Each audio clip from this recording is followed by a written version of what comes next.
ഈ ബംഗ്ലാദേശിൽ കുറച്ച് നാൾക്ക് മുൻപ് വലിയ പ്രതിഷേധമുണ്ടാകുന്നു. അവിടുത്തെ പ്രധാനമന്ത്രിയായിരുന്ന ഷെയ്ഖ് ഹസീനയ്ക്കെതിരെ വലിയ പ്രതിഷേധമുണ്ടാകുന്നു. പിന്നീട് ഷെയ്ഖ് ഹസീന പെട്ടിയും കടക്കയുമെല്ലാം എടുത്തുകൊണ്ട് ഇന്ത്യയിലേക്ക് വരുന്നു. പിന്നീട് അത് ആ പ്രക്ഷോഭങ്ങൾ പക്ഷങ്ങൾക്കെതിരായി മാറുന്നു. അതിനുശേഷമായിരുന്നു ഈ മുഹമ്മദ് യൂനിസിനെ നോബൽ സമ്മാന ജേതാവാണ്. അദ്ദേഹത്തെ അവിടുത്തെ പട്ടാളം ഈ പട്ടാളവും ജമാഅത്തെ ഇസ്ലാമി എല്ലാവരും കൂടെ അധികാരത്തിൽ എത്തിക്കുകയാണ്. ഇപ്പോൾ ട്രംപ് അധികാരത്തിൽ അമേരിക്കയിൽ വന്നിരിക്കുകയാണ്. ഇതിന് പിന്നാലെ വരുന്ന വാർത്ത ഈ മുഹമ്മദ് യൂനിസിനെ കാണാനില്ല. എവിടെ പോയിട്ടുണ്ട് ആശാൻ? ആശാൻ ഞാൻ മനസ്സിലാക്കുന്ന ആശാൻ ഇപ്പോൾ ഫ്രാൻസിലാണ്. ഓടി ഒളിച്ചതാണോ എന്നറിയില്ല. എന്തായാലും മുഹമ്മദ് യൂനിസിനെ കാണാനില്ല. ബംഗ്ലാദേശിൽ ഇല്ല പുള്ളിക്കാരൻ. മുഹമ്മദ് യൂനിസും ട്രംപും തമ്മിലുള്ള പ്രശ്നങ്ങൾക്ക് വർഷങ്ങളുടെ പഴക്കമുണ്ട് എന്നുള്ളത് ആദ്യത്തെ കാര്യം. അതെന്താണ്? 2014 ട്രംപ് അധികാരത്തിലേറുമ്പോൾ ട്രംപിനെ ഏറ്റവും കൂടുതൽ വിമർശിച്ച ആൾ മുഹമ്മദ് യൂനിസാണ്. ഇപ്പോൾ ബംഗ്ലാദേശിലെ ട്രംപിന് അനുകൂലമായിട്ട് ട്രംപ് ജയിച്ചപ്പോൾ പ്രകടനം നടത്തിയ ആൾക്കാരുണ്ടല്ലോ, അവരെല്ലാവരെയും ഈ മുഹമ്മദ് യൂനിസിന്റെ സർക്കാർ പിടിച്ച് ജയിലിനകത്തിട്ടേക്കുക. അപ്പോൾ ട്രംപുമായിട്ട് ഒരിക്കലും മുഹമ്മദ് യൂനിസിന് ചേർന്ന് പോകാൻ പറ്റില്ല എന്നുള്ളത് വ്യക്തമായിട്ടുള്ള കാര്യമാണ്. ജോ ബൈഡനെ കെട്ടിപ്പിടിച്ച് മുഹമ്മദ് യൂനിസ് നിൽക്കുന്ന ചിത്രങ്ങളൊക്കെ നമ്മൾ കണ്ടു. അതുപോലെ ട്രംപിനെ ഒരിക്കലും മുഹമ്മദ് യൂനിസിനെ അത് കെട്ടിപ്പിടിക്കാൻ പറ്റില്ല. മിക്കവാറും മുഹമ്മദ് യൂനിസിന്റെ കട്ടയും ബോർഡും മടങ്ങും എന്നുള്ള കാര്യത്തിൽ യാതൊരുവിധ സംശയവുമില്ല. അതിൻ്റെ ഏറ്റവും വലിയ കാര്യം എന്ന് പറഞ്ഞാൽ ഈ ബംഗ്ലാദേശിൽ കലാപം ഉണ്ടാക്കിയത് യഥാർത്ഥത്തിൽ ആ കലാപം ബംഗ്ലാദേശിലല്ല ഉണ്ടാകേണ്ടത്, ഇന്ത്യയിലാണ് ഉണ്ടാകേണ്ടത്. ഒരു ആഭ്യന്തര യുദ്ധമാണ് അവർ ഇന്ത്യക്കകത്ത് പ്ലാൻ ചെയ്തുകൊണ്ടിരുന്നത്, അമേരിക്കയും അമേരിക്കയുടെ ഡീപ് സ്റ്റേറ്റും. ഈ ജോ ബൈഡൻ എന്ന് പറയുന്ന അവിടെയുള്ള പ്രസിഡന്റ് ഉണ്ടല്ലോ, ഈ ജോ ബൈഡൻ എന്ന് പറഞ്ഞൊരു പ്രസിഡന്റ് യഥാർത്ഥത്തിൽ അമേരിക്കയിലെ ഒരു മൻമോഹൻ സിംഗ് ആണ്. അത് അറിയാമോ ശ്രീജിത്തിന്? ഒരു മൻമോഹൻ സിംഗ് ആണ് അമേരിക്കയുടെ.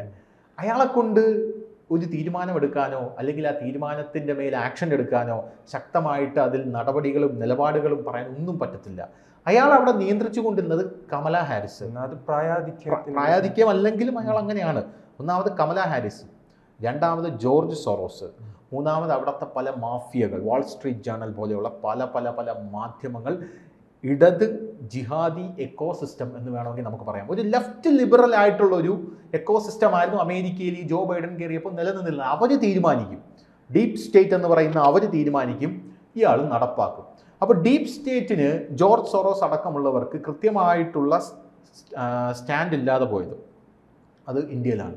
ഇന്ത്യയിൽ അവരുടെ യാതൊരുവിധ കാര്യങ്ങളും അങ്ങോട്ട് നടക്കുന്നില്ല. ഈ ജോർജ് സോറോസിന്റെ NGO ഒക്കെ ഇന്ത്യയിൽ നിന്ന് പൂട്ടിക്കെട്ടിയായിരുന്നു നരേന്ദ്രമോദി. അതുകൊണ്ട് അയാൾ നരേന്ദ്രമോദിയെ നിശിതമായി വിമർശിക്കുന്ന ഒരു വീഡിയോ ഈയിടയ്ക്ക് പുറത്തു വന്നിട്ടുണ്ടായിരുന്നു. And that is a man, he's called mister Narendra Modi. എൻ്റെ ഒരു പരിപ്പും വേവാത്തത് അവിടെ മാത്രമാണ് എന്നുള്ള രീതിയിലാണ് അയാൾ സംസാരിച്ചത്. അപ്പോൾ ഇന്ത്യയിൽ കലാപം ഉണ്ടാക്കാൻ സാധിച്ചില്ലെങ്കിൽ ഇന്ത്യക്ക് ചുറ്റുമുള്ള സ്ഥലങ്ങളെല്ലാം കലാപം ഉണ്ടാക്കാം. ശ്രദ്ധിച്ചാൽ മനസ്സിലാവും. ശ്രീലങ്കയിൽ ചൈന കൊണ്ട് കലാപം ഉണ്ടായി. ബംഗ്ലാദേശിൽ വിദ്യാർത്ഥി സംവരണ പ്രക്ഷോഭം എന്ന് പറഞ്ഞാൽ അത് ഉണ്ടായതെങ്കിൽ പോലും അവസാനം അത് ന്യൂനപക്ഷങ്ങൾക്കിടയിലേക്ക് തിരിയുന്ന കാഴ്ച കണ്ടു. നിലവിൽ തുടരുകയാണ്. ഇവർക്ക് ബംഗ്ലാദേശിൽ അമേരിക്കയ്ക്ക് ഒരു എയർ ബേസ് വേണം, ഒരു നേവൽ ബേസ് വേണം. ഇത് രണ്ടും വേണം. എങ്കിൽ മാത്രമേ ബംഗ്ലാദേശിൽ അമേരിക്കയ്ക്ക് ഒരു സ്റ്റാൻഡ് കിട്ടുകയുള്ളൂ. ഏഷ്യയിൽ അമേരിക്ക ലോക പോലീസാണല്ലോ. അപ്പോൾ അവിടെ ബംഗ്ലാദേശിൽ നേവൽ ബേസ് കിട്ടിയാൽ ഇന്ത്യയുടെ ഒരു പിടി മനസ്സിലായില്ലേ? അതായത് ഈ കടൽ ഭരിക്കുന്ന ആൾക്കാരാണ് കര ഭരിക്കുന്നത്. അതറിയാലോ ശ്രീജിത്തിന്. ഉദാഹരണത്തിന് ഇന്ത്യൻ ഓഷൻ ഏറ്റവും വലിയ ഓഷനാണ്. ഇന്ത്യൻ ഓഷനിൽ ആധിപത്യം സ്ഥാപിക്കാനായിട്ട് ലോകരാജ്യങ്ങൾ മുഴുവൻ നടത്തുന്ന ആ ഒരു നീക്കം നമുക്ക് ശ്രദ്ധിച്ചാൽ മനസ്സിലാവും. അതിൻ്റെ ഭാഗമായിട്ടാണ് ശ്രീലങ്കയിൽ ചൈന ശ്രീലങ്കയെ ഡെപ്ട്രാപ്പിപ്പെടുത്തുകയും അവിടെ ഹമ്പൻതോട്ട തുറമുഖം എന്ന് പറഞ്ഞ തുറമുഖം എടുക്കുകയും ആ ഹമ്പൻതോട്ട തുറമുഖം എടുത്തു കഴിഞ്ഞാൽ ഇന്ത്യൻ ഓഷനിലാണ് ശ്രീലങ്ക എന്ന് പറയുന്ന ദ്വീപ് ഇരിക്കുന്നത്. ഹമ്പൻതോട്ട തുറമുഖത്തിൽ നിന്ന് ഇന്ത്യൻ ഓഷനിലേക്ക് കപ്പൽ അവർക്ക് ഇറക്കാനും സാധിക്കും. മനസ്സിലായില്ലേ? അങ്ങനെ ഇറക്കാൻ സാധിക്കുമ്പോൾ ഇന്ത്യ അതിനെ തടഞ്ഞു നിർത്തിയത് ലക്ഷദ്വീപിനെ ഒരു നേവൽ ബേസാക്കി വികസിപ്പിച്ചുകൊണ്ടാണ്. തൊട്ടപ്പുറത്ത് ആൻഡമാൻ നിക്കോബാറും ഉണ്ട്. അതായത് ചൈനയ്ക്ക് ഒരു കപ്പൽ അവിടെ നിന്ന് ഇറക്കണമെങ്കിൽ ഇന്ത്യ വിചാരിക്കണം. ഇന്ത്യയുടെ ശക്തമായിട്ടുള്ള നിരീക്ഷണം അതാണ്. ഇത് ടാക്ടിക്സിലൂടെയാണ് ഇത് പിടിക്കുന്നത്. അപ്പോൾ ഇവർക്ക് അതുപോലെ തന്നെ നമ്മുടെ ചെങ്കടലുണ്ടല്ലോ, അത് ഈ ചൈനയുടെ അതിർത്തിയിലാണ്. ചൈന വേറെ ഒരു രാജ്യങ്ങളെയും ചെങ്കടലിലോട്ട് വരാനായിട്ട് അനുവദിക്കില്ല.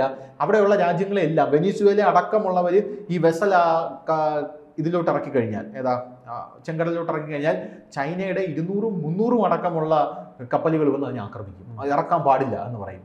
അങ്ങനെയാണ് ചൈന അവിടെ ആധിപത്യം സ്ഥാപിച്ചു വെച്ചിരിക്കുന്നത്. അമേരിക്ക ചെങ്കടലിൽ ആധിപത്യം സ്ഥാപിക്കാനായിട്ട് ശ്രമിക്കുന്നുണ്ട്. സ്ഥാപിച്ചിട്ടുമുണ്ട്. പല ആൾക്കാരും രഹസ്യമായിട്ട് പറയുന്നത് ആ ചെങ്കടലിൻ്റെ ഏറ്റവും ആഴങ്ങളിൽ അമേരിക്കയ്ക്ക് പോലും കണ്ടെത്താത്ത രീതിയിൽ ചൈനയ്ക്ക് പോലും കണ്ടെത്താത്ത രീതിയിൽ അമേരിക്കയുടെ സബ്മറൈൻസ് അവിടെ കിടപ്പുണ്ടെന്നാണ്. ചൈനയ്ക്ക് പോലും അത് കണ്ടെത്താൻ കഴിയില്ല എന്നൊക്കെ പറയുന്നത്. ഇതൊക്കെ അഭ്യൂഹങ്ങളാണ്. ഇനി ഒരു യുദ്ധമൊക്കെ വന്നാലേ അതൊക്കെ എന്താണ് എന്ന്. കാരണം ഈ കച്ചവടവുമായി ബന്ധപ്പെട്ടാണല്ലേ ഇത്, കച്ചവടവുമായിട്ട് ബന്ധപ്പെട്ടുമാണ്. ആ കച്ചവടം നടക്കണമെങ്കിൽ സുഗമമായ പാത വേണം. ആ പാത വേണമെങ്കിൽ കടലിൽ എന്താണ്, ഒരു ആധിപത്യം വേണം. ആധിപത്യം പിടിച്ചെടുക്കാനുള്ള ഞാൻ ശ്രമിക്കുന്നത്. അതുപോലെ അതുപോലെ കരയിൽ ഏഷ്യയിൽ ഒരു സ്റ്റാൻഡ് വേണം. ചൈനയ്ക്കും ഇന്ത്യക്കും നടുക്ക് അമേരിക്കയ്ക്ക് ഒരു പിടി വേണം എന്നുള്ളത് കൊണ്ടാണ് ബംഗ്ലാദേശിൽ അങ്ങനെ ഒരു ശ്രമം നടത്തിയത്. അപ്പോൾ ബംഗ്ലാദേശിൽ അങ്ങനെ അട്ടിമറിച്ച് സർക്കാരിനെല്ലാം ഓട്ടിച്ച് കഴിഞ്ഞപ്പോൾ ഈ ജോ ബൈഡൻ ആണ് അത് ചെയ്തത്. ജോ ബൈഡൻ വലിയ ഡീപ് സ്റ്റേറ്റ് ആണ്. എന്നാൽ ട്രംപ് ഡീപ് സ്റ്റേറ്റിന് വഴങ്ങുന്ന അവിടുത്തെ പഴയ പ്രധാനമന്ത്രി ഹസീന തന്നെ പലവട്ടം ആവർത്തിച്ചിട്ടുണ്ട്. ഹസീന അത് തുറന്നു പറഞ്ഞതാണ്. ഇത് നടത്തിയത് ഇതിന് പിന്നിൽ അമേരിക്കയാണെന്ന് പറഞ്ഞതാണ്. അപ്പോൾ ഈ ഹസീന അവിടെ നിന്ന് പറഞ്ഞു കഴിഞ്ഞതിന് ശേഷം ജോ ബൈഡൻ ഇപ്പോൾ ഇറങ്ങിയിരിക്കുകയാണ്. ജോ ബൈഡൻ ഇറങ്ങിയിട്ട് ട്രംപ് വന്നിരിക്കുകയാണ്. ട്രംപ് ഡീപ് സ്റ്റേറ്റിന് വഴങ്ങുന്ന ഒരാളല്ല. ട്രംപ് വന്ന പാടെ അവിടെ നിന്ന് ഓടിയിരിക്കുകയാണ്. ആരാണ്? നമ്മുടെ മുഹമ്മദ് യൂനിസ്. ഓടാനുള്ള കാരണമായിട്ട് ഞാൻ കണക്കാക്കുന്നത്, ഇപ്പോൾ യൂനിസിനെതിരെ ഒരു കേസ് പോയിട്ടുണ്ട്. അത് അന്താരാഷ്ട്ര ക്രിമിനൽ കോടതിയിലാണ് ആ കേസ് പോയിരിക്കുന്നത്. ICC ഇന്റർനാഷണൽ ക്രിമിനൽ കോർട്ടിലാണ് പോയിരിക്കുന്നത്. റോം ചട്ടത്തിന്റെ ആർട്ടിക്കിൾ 15 പ്രകാരം ഒരു പരാതി അവാമി ലീഗ് എന്ന് പറഞ്ഞാൽ ഇവരുടെ പാർട്ടി, ഷെയ്ഖ് ഹസീനയുടെ പാർട്ടി അവാമി ലീഗ് അവിടെ ഫയൽ ചെയ്തിട്ടുണ്ട്. അതിൽ പറയുന്നത് അവാമി ലീഗ് നേതാവും സിൽഹറ്റ് മുൻ മേയറുമായ അൻവർ ഉസ്മാൻ ചൗധരിയാണ് ഈ പരാതി നൽകിയതെന്നാണ് ANA അടക്കം റിപ്പോർട്ട് ചെയ്തിരിക്കുന്നത്.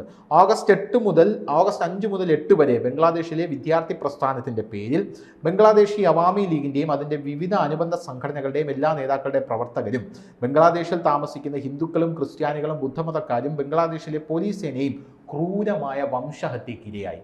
ഇതിൻ്റെ ഏറ്റവും വലിയ ഉത്തരവാദി ആരാണ്? ഇയാളാണ്, മുഹമ്മദ് യൂനിസാണ്. അതുകൊണ്ട് ഇയാളെ പ്രോസിക്യൂട്ട് ചെയ്യണം എന്നാണ്. അതായത് വംശഹത്യ നടത്തിയ ഒരാളാണ് ഇയാൾ നോബൽ സമ്മാനം കിട്ടിയ ഒരാളാണ്. അത് ശ്രദ്ധിച്ചാൽ മനസ്സിലാവും. അമേരിക്കയ്ക്ക് ആരെങ്കിലും കൊണ്ട് എവിടെയെങ്കിലും എന്തെങ്കിലും ഒരു ആവശ്യം നടപ്പാക്കണമെങ്കിൽ ഉടനെ അമേരിക്ക അവർക്ക് ഒരു നോബൽ സമ്മാനം കൊടുക്കും.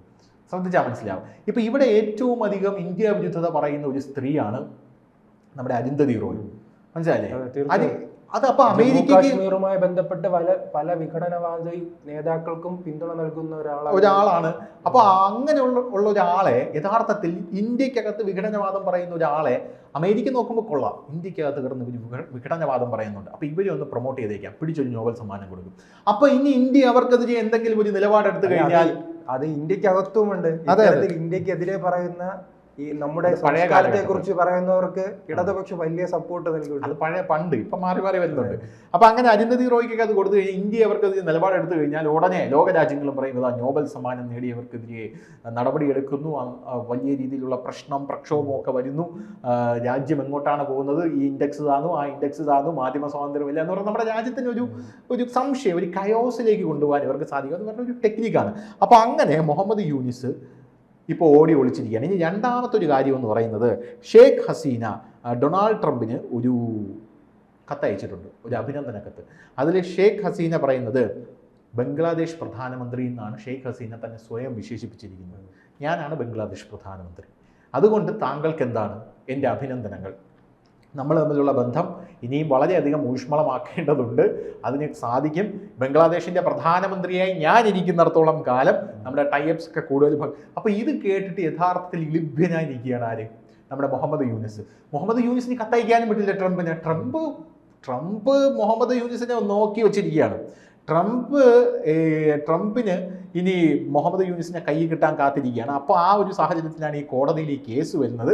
അന്താരാഷ്ട്ര കോടതിയാണ്, നിയന്ത്രിക്കുന്നത് അമേരിക്കയാണ്. മുഹമ്മദ് യൂനിസിനെ നാളെ വേണമെങ്കിൽ ട്രംപ് അധികാരത്തിൽ വരുമ്പോൾ പ്രോസിക്യൂട്ട് ചെയ്യാം, ഷെയ്ഖ് ഹസീനയെ തിരിച്ച് പ്രധാനമന്ത്രിയാക്കാം. അതിൻ്റെ ഏറ്റവും വലിയ ആവശ്യം, ഇതിൻ്റെ പിന്നിൽ ചരട് വലിക്കുന്നത് നമ്മുടെ പ്രധാനമന്ത്രിയാണോ എന്ന് എനിക്ക് നല്ല സംശയമുണ്ട്. കാരണം മോദിയും ട്രംപും തമ്മിൽ വളരെ സൗഹൃദത്തിലാണ്. അല്ല, ഈ ഷെയ്ഖ് ഹസീനയും ഇന്ത്യയും തമ്മിൽ നല്ല ബന്ധമാണ്. പിന്നെ അതുകൊണ്ടല്ലേ അവർക്ക് അഭയം കൊടുത്തത്. പോരാത്തതിന് ജയശങ്കർ, നമ്മുടെ വിദേശകാര്യമന്ത്രി ജയശങ്കർ ഇപ്പൊ പറഞ്ഞിരിക്കുന്ന ഒരു പ്രസ്താവനയും കൂടെ ഇതിന്റെ കൂടെ ചേർത്ത് വായിക്കേണ്ടതാണ്. ഞങ്ങൾ ട്രംപ് വന്നതിൽ നെർവസ് അല്ല എന്നാണ് പറഞ്ഞിരിക്കുന്നത്. വേറെ പല രാജ്യങ്ങളും നെർവസ് ആണ് എന്ന് പറഞ്ഞിട്ടുണ്ട്. അപ്പൊ പിന്നെ ഉറപ്പായില്ല, ചൈന ഉൾപ്പെടെ ബംഗ്ലാദേശ് ഉൾപ്പെടെ നെർവസ് ആണ്. പക്ഷെ ഞങ്ങൾ വളരെ കൂളായിട്ടാണ് ഇതിനെ സമീപിക്കുന്നത്. വളരെ സന്തോഷം ആര് വന്നതിൽ. ട്രംപ് വന്നതിൽ. ട്രംപിനെ നരേന്ദ്രമോദി മൈ ഫ്രണ്ട് എന്നാണ് വിശേഷിപ്പിക്കുന്നത്. ട്രംപിന് വേണ്ടി നരേന്ദ്രമോദി 100 കോടി ചെലവിലാണ് ഇവിടെ ഗുജറാത്തിൽ ട്രംപിനെ കൊണ്ടുവന്നത്.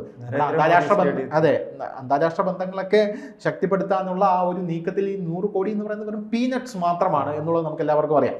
അപ്പോൾ അങ്ങനെ ഇരിക്കുന്ന സാഹചര്യത്തിൽ ജയശങ്കർ കൂടെ ഇത്തരത്തിലുള്ള ഒരു പ്രസ്താവന ഇറക്കിയപ്പോൾ എന്തോ എനിക്ക് വളരെ ക്ലിയർ ആയിട്ട് തോന്നുന്നുണ്ട് ഇതിനകത്ത് കളിച്ചിരിക്കുന്നത് ആരാണ്? നരേന്ദ്രമോദിയാണ്. എനിക്ക് വളരെ ക്ലിയർ ആയിട്ട് തോന്നുന്നുണ്ട്. പോരാത്തതിന് ജോ ബൈഡന്റെ പ്രസംഗം കണ്ടായിരുന്നോ? ജോ ബൈഡന്റെ പ്രസംഗം, അമേരിക്കൻ പ്രസിഡന്റ് സ്ഥാനം തോറ്റ ജോ ബൈഡൻ വളരെ സന്തോഷം, വളരെ സന്തോഷം. മകൻ തന്നെ പറഞ്ഞിട്ടുണ്ട്. വോട്ട് ചെയ്ത സംശയമുണ്ട്. കാരണം ജോ ബൈഡന് മടുത്തു. കാരണം ഒരു മൻമോഹൻ സിംഗിനെ പോലെ ബൊമ്മയായിട്ട് ഇവിടെ ഇരുന്ന് മടുത്തു. യുവന്മാരാണ് നിയന്ത്രിക്കുന്നത്. ട്രംപ് കയറട്ടെ, അമേരിക്കയെ നയിക്കട്ടെ. കാരണം ഡീപ് സ്റ്റേറ്റ് എന്നെ നയിച്ച് ഇപ്പൊ ലോകം മൊത്തം ഒരു പരിധിയിലായി. പശ്ചിമേഷ്യയിലെ സംഘർഷം, ഇവിടെ സംഘർഷം, ഇവിടെ നമ്മുടെ അമേരിക്കയുടെ വോയിസ് നിലവിലില്ലാത്തൊരു സ്ഥിതിയാണ്. ട്രംപ് ഉണ്ടായിരുന്നപ്പോൾ അതുണ്ടായിരുന്നു. ഇപ്പോൾ അമേരിക്ക എന്തെങ്കിലും പറഞ്ഞു കഴിഞ്ഞാൽ പോടാ പുല്ല് എന്ന് പറയുന്ന സാഹചര്യത്തിൽ ലോക രാജ്യങ്ങൾ മുഴുവൻ എത്തിക്കഴിഞ്ഞു. അത് ഈ ഡെമോക്രാറ്റ്സിന്റെ ഭരണം കൊണ്ടാണ് എന്നാണ് ഇയാൾ പോലും മനസ്സിലാക്കിയിരിക്കുന്നതെന്ന് എനിക്ക് തോന്നുന്നു. അപ്പോൾ റിപ്പബ്ലിക്കനായിട്ടുള്ള ഒരു ഡൊണാൾഡ് ട്രംപ് ഒരു ശക്തനായിട്ടുള്ള ഒരു ഭരണാധികാരിയാണ്. അപ്പോൾ ബംഗ്ലാദേശിലും വലിയ മാറ്റങ്ങൾ പ്രതീക്ഷിക്കാം. അന്നും പഴയകാലത്ത് തുടർച്ചയായിട്ട് രണ്ടാമത്തെ വട്ടം അധികാരത്തിൽ വരാനുള്ള സാധ്യത ട്രംപിനുണ്ടായിരുന്നു. പക്ഷെ ആ സമയത്ത് ഈ കോവിഡുമായി ബന്ധപ്പെട്ട് ഉയർന്ന ചില അവിടെ മാത്രമാണ് ട്രംപിന് ഒന്ന് കാലിറക്കി പോയത്. ബാക്കി എല്ലാ സ്ഥലത്തും ട്രംപ് കൃത്യമായിട്ടുള്ള മേൽക്കൈ ഉണ്ടായിരുന്നു. എല്ലാ വിഷയത്തിലും ട്രംപിന് പശ്ചിമേഷ്യയിലുണ്ടായിരുന്നു, ചൈനയുടെ വിഷയത്തിലുണ്ടായിരുന്നു, ഇന്ത്യയുടെ വിഷയത്തിലുണ്ടായിരുന്നു, സകല കാര്യത്തിലും ഉണ്ടായിരുന്നു. അപ്പോൾ ഈവൻ പാകിസ്ഥാന്റെ വിഷയത്തിൽ പോലും ഉണ്ടായിരുന്നു. അപ്പോൾ ആ ഒരു സാഹചര്യത്തിൽ പാകിസ്ഥാനിലെ ഭീകരവാദ പ്രവർത്തനങ്ങൾ അവസാനിപ്പിച്ചില്ലെങ്കിൽ ഈ അമേരിക്ക നൽകുന്ന ഒരു ഫണ്ട് ഉണ്ടല്ലോ രാജ്യങ്ങൾക്ക്, അത് നിർത്തലാക്കുമെന്ന് പറഞ്ഞിരുന്നു. പിന്നെ ബ്ലാക്ക് ലിസ്റ്റ് ചെയ്തു അമേരിക്ക. അപ്പോൾ അത്രയും കിടിലമായിട്ടാണ് ട്രംപ് പൊക്കോണ്ടിരുന്നത്. എന്തായാലും മുഹമ്മദ് യൂനിസ് തിരിച്ചു വരുമോ എന്ന് നോക്കാം. തിരിച്ചു വന്നു കഴിഞ്ഞാൽ ഈ കേസിന്റെ ഗതി എങ്ങനെയാവുമെന്ന് നോക്കാം. ഷെയ്ഖ് ഹസീന വളരെയധികം പ്രതീക്ഷയില്ല. അല്ല, അതിനെക്കാട്ട് ഷെയ്ഖ് ഹസീന തിരിച്ചു വരുമോ? മുഹമ്മദ് യൂനിസ് തിരിച്ചു വന്നില്ലെങ്കിൽ ഷെയ്ഖ് ഹസീനയ്ക്ക് തിരിച്ചു പോകാമല്ലോ. എന്തായാലും അത്രയും പറഞ്ഞുകൊണ്ട് നിർത്താം.